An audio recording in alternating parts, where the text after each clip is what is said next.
Hi, this is Julie, and this is Julie's blog. Nice hair, Julie. Thank you, Julie. Oh, it's very nice. Let's see, this week, what happened this week? Slept over at James's place a lot. That was cute. His birthday's coming up. His birthday's on Tuesday. And he doesn't want me to get him anything, of course. I got him stuff anyway. I told him that I got him one gift. And he did this thing where he was like, and he rolled his eyes. So, but I got him more than one. And I'm figuring that when I give him more than one, he's going to do the thing where he rolls his eyes and is like, oh no, I told you not. And I'm going to point at him and go, that feeling you have right now, that is what I feel every time you pay for my drinks. And you know what? When I decide to spend some things for you, some of the money, I work, you work, I work. When I decide to spend some of the money I made on a birthday present for you that is less than what you pay for our meals together, you're going to bite your tongue and you're going to pout and then you go, thank you so much for the gift. And you can throw in a, you didn't have to do that, but you're going to still bite your tongue and take it. Well, I had a brother whose girlfriend bought him an iPod for his half birthday. He never has to worry that I'm going to do something that ridiculous. But I'm going to get him a birthday present if I happen to see something that is cute. He has a calendar on his wall. And he really likes dachshunds or dachshunds. Wiener dogs. He really likes those. And on his wall is a calendar from last year that he won't change because the last picture is of Dachshund puppies. And I have a calendar on my wall that he will look at periodically because I write my schedule on it. So I decided, one, I bought him Do-si-dos because that's his favorite Girl Scout cookie, and I happen to be getting Girl Scout cookies. So he has Do-si-dos. And then I got him a Dachshund's calendar. So now he'll have a calendar that I can look at for his schedule. And he'll have an up-to-date calendar. Those are nice, practical things. One is food, and one is something he can actually use. So in your face! Yep, his birthday's coming up. So is my period, so that's going to be fun. I bought new undies. Matching red and black undies. I thought they were cute. So I kind of got him 3 presents, but one is for me. For him.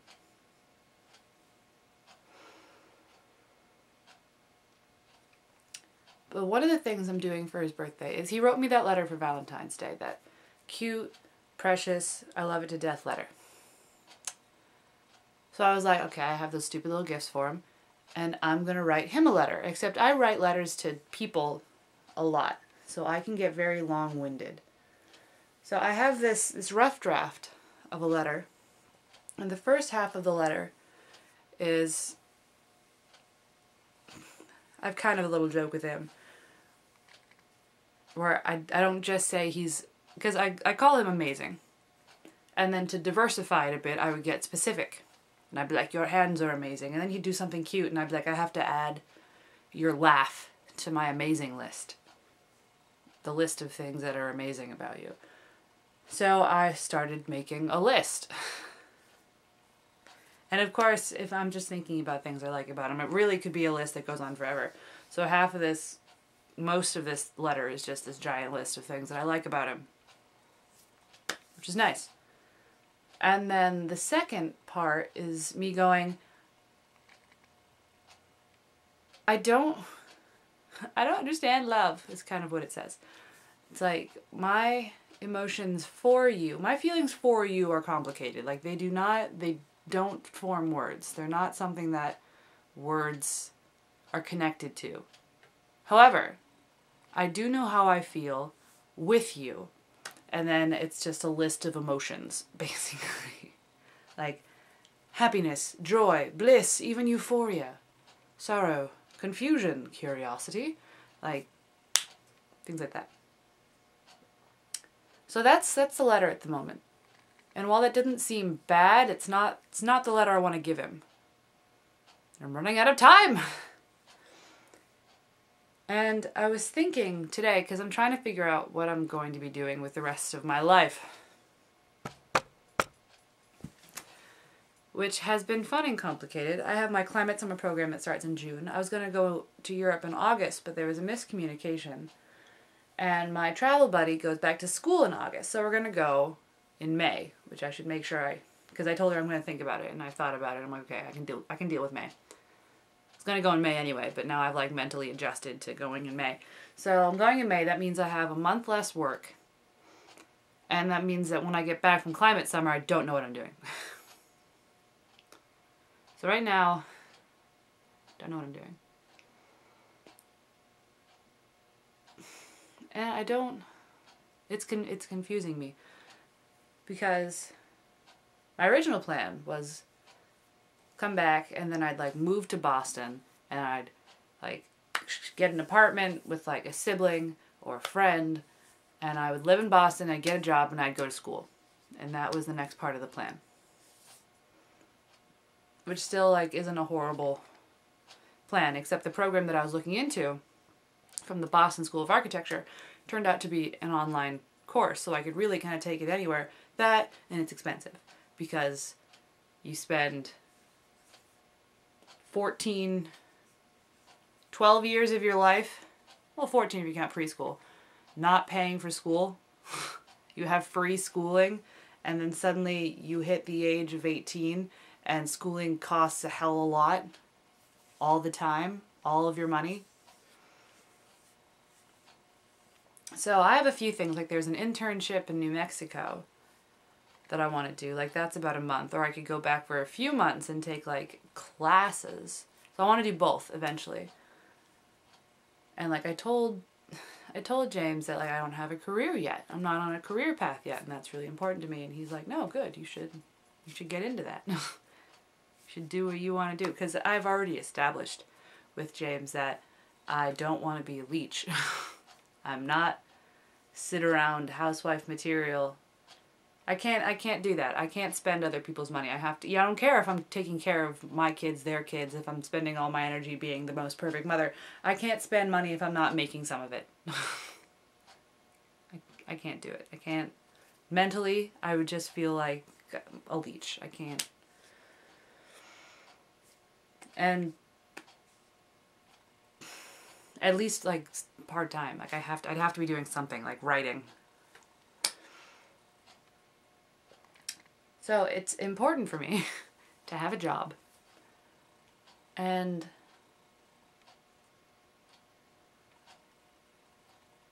I also don't want to live in Hanover my entire life. Like I was born here. I was raised here. I lived here my entire life except for when I went to college, and then I came back. And when I'm in Hanover, it feels like nothing's changed. So I want to go where there's a slightly different feeling. And like I'm stepping out a little bit and joining society. Like I don't even really want to come back to Hanover. Like when I have my own kids. I might come back to New Hampshire or Vermont, Massachusetts. Like I don't want to live far away, but I don't want to live in Hanover. Nope, nope, nope, nope, nope.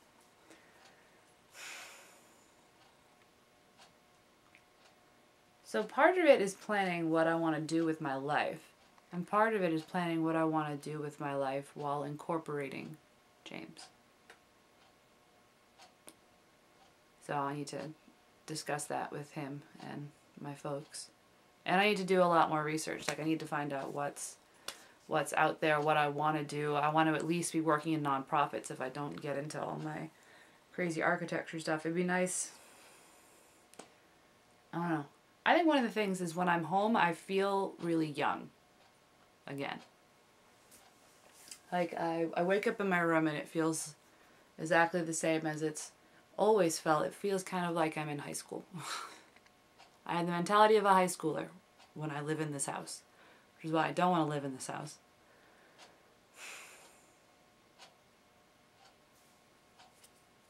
One of the things I thought of putting in James's letter is something I thought of today when I was coming up, because I was just like, I'm trying to think of my plans and what's going to happen,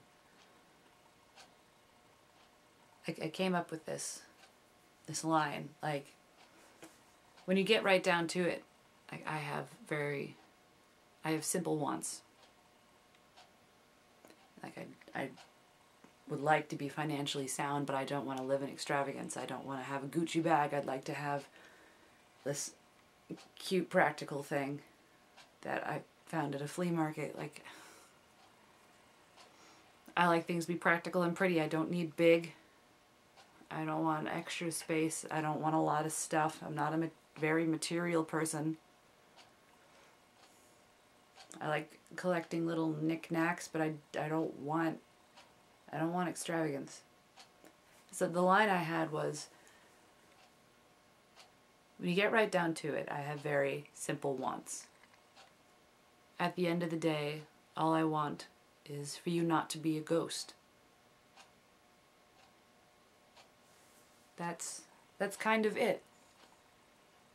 Like, I wake up in my bed and it feels like everything's the way it's always been. And it's like, I don't remember he's there, and like, I don't believe that he's there until I get to hold him. And if he ever went away, I'd wake up and I'd go, I knew it. And I'd go on with my life in this sort of sad melancholy. But that's what it feels like.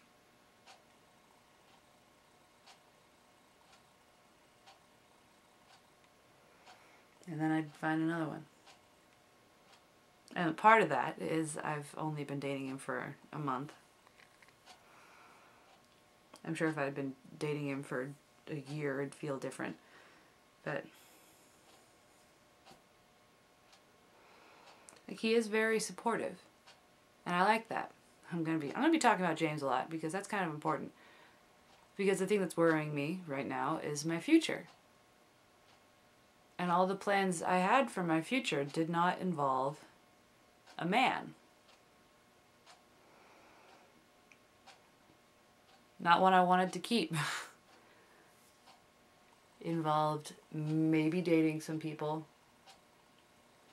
Like, maybe I would meet someone on this Climate Summer thing. We'd call, they'd live several hours away. So, you know, I'd talk to her once in a while. And it would, we would either get close together, or we'd fade apart, and that would be fine. It would just be cute. But James he's turning 28.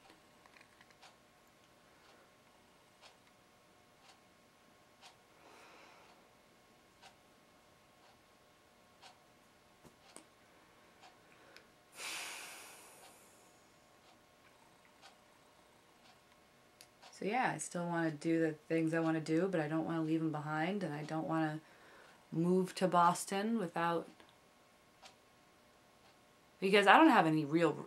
the reason I had for going to Boston was more work opportunities, and that's where my school was going to be. But if my school's online, I mean, there's probably still a different school in Boston that I'd want to go to. I don't know. I don't know if I want to drag someone around with me, or... I'm 23. I mean, my parents were married already. My parents got married at 22. Dad might have been 23. But Dad was 23, Mom was 22. Another year, my mom will be pregnant. And in grad school.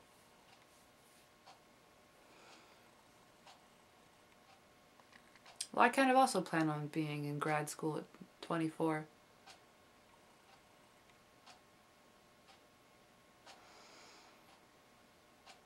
So it's part of the stuff is that grad school is hella expensive.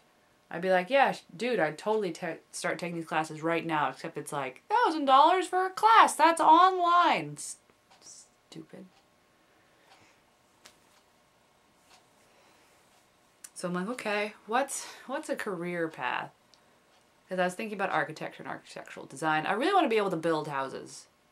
I want to be able to be like, I want to build a house, and then I want to be able to know people and be able to design a house. So that doesn't specifically have to be like, I'm an architect. It could be, I work with people. It could be like a nonprofit that makes houses. I don't know. I want to be an expert in green design and super green design. Like earth ships. And like super permaculture design. Like that's the things that like, I have a detachment with money. I don't really like money. I know why people want money, but I don't want money. I want a house or some sort of shelter, and I want food. So instead of learning how to make money for these things, I'm learning how to build a house and how to grow food. Because that's actually what I want.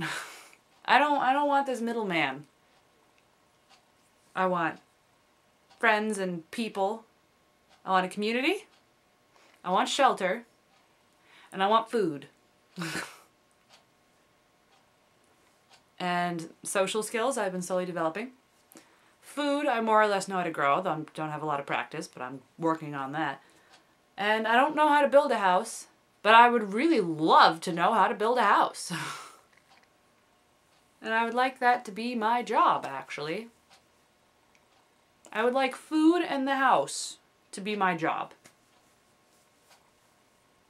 Learning how to grow food in the house and possibly doing them together. And then teaching the community how to do that. Fuck money. Beep.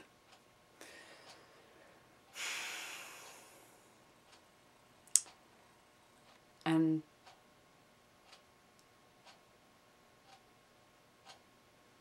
I would like James not to be a ghost. That's what I want. And I gotta figure out how to do that. And I have to start figuring that out soon. Because Climate Summer's done in August. And once August hits, I don't have a plan.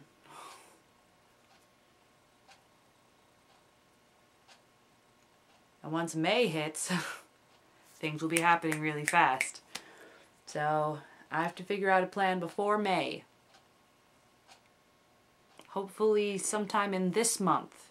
So then next month can be planning other things.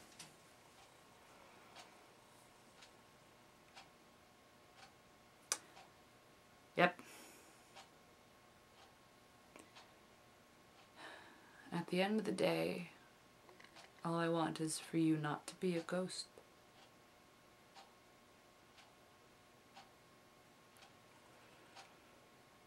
Oh, P.S. I got a letter from Heather, and it's the cutest thing ever, and Heather, I love you. And I'm sorry you don't get to see my blogs. You're still really cute, and you're still my abusive husband. And you make me feel warm and fuzzy. And James once said that I probably entrance more people than I think I do. And I read your letter and you're like, oh, I miss your face. But you said, you gave me a quote in your letter saying something like, it was like it was more or less, once you have experienced flight, you will always like walk on the ground and look heavenward. Like you'll always want flight again. Like nothing will be the same. And in parentheses, Heather had, by the way, that's what life is like after I've met you. And I was like, that's so cute.